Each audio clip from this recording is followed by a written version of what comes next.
There are 7 specific personality traits in beginning freelancers that separate who are going to be the quitters versus the long haulers.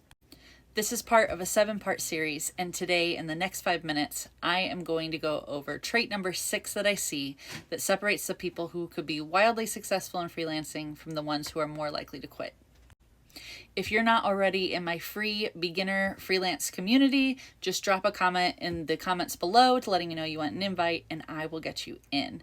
If we haven't met yet, my name is Erica Knoll and I am in the top 1% of over 18 million Upwork freelancers.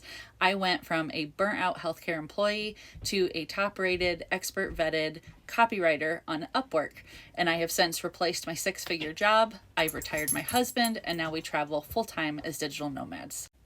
I provide beginner-friendly, step-by-step guidance to help people who are interested in exploring freelancing figure out whether or not it's a good fit for them and how they can get started with their first steps to build freedom and flexibility, even if you think you have no freelance-ready skills.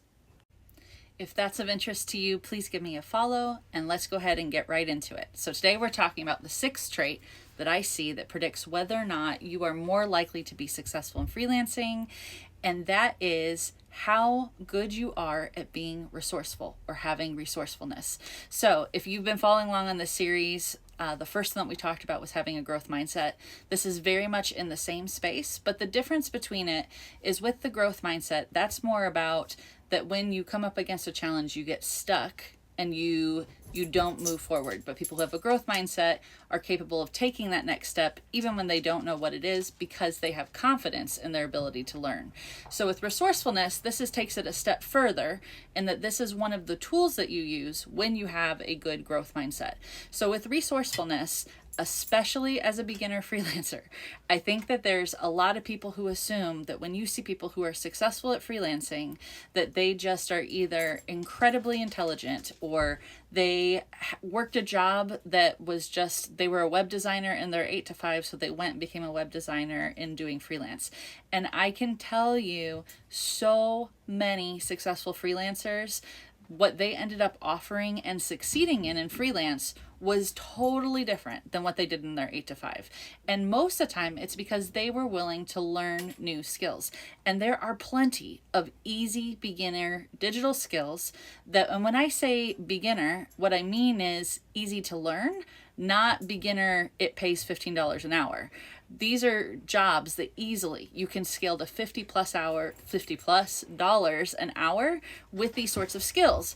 But it requires you not only to have that growth mindset, but to also be resourceful in figuring it out as you go along. So what does that look like? It looks like as you're figuring it out, because that is really what freelancing is going to be, is you're constantly going to be figuring it out, that you are capable of going and resourcing yourself, whether that's watching a YouTube video, whether that's using AI to help coach you through something or point you to the resources you need, whether that's reaching out and finding either free or low-cost resources, coaches, just like my free community for freelancing, right?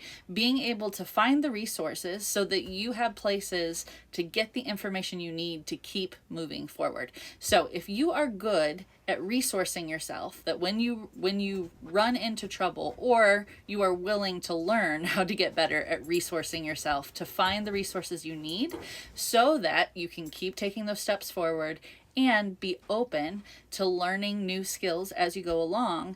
When you're a beginner, that learning curve is pretty steep, but as you go, it's going to get easier and easier and easier. But you need to be willing to be able to go and find the resources you need to be able to continue to move through it, because you're going to run into questions you don't know the answer to. You're going to run into challenges you've never had to solve before, and you may be having to learn some new skills in order to perfect what you are offering as a freelancer and to be able to stand out in the market. So if you listened to all of this and you thought, I'm pretty good at being resourceful, then freelance might be a great fit for you. So congrats on that. And if you are interested in exploring freelance and giving it a try, leave a comment below and I will send you an invite to my free freelance beginner community. And I'll be back tomorrow with our very last video where I'm going to go over trait number 7 that tells me whether or not you could be successful in freelance, even if you think you have no freelancing skills. So if this was helpful to you, please give me a follow and I'll be back tomorrow with our last video.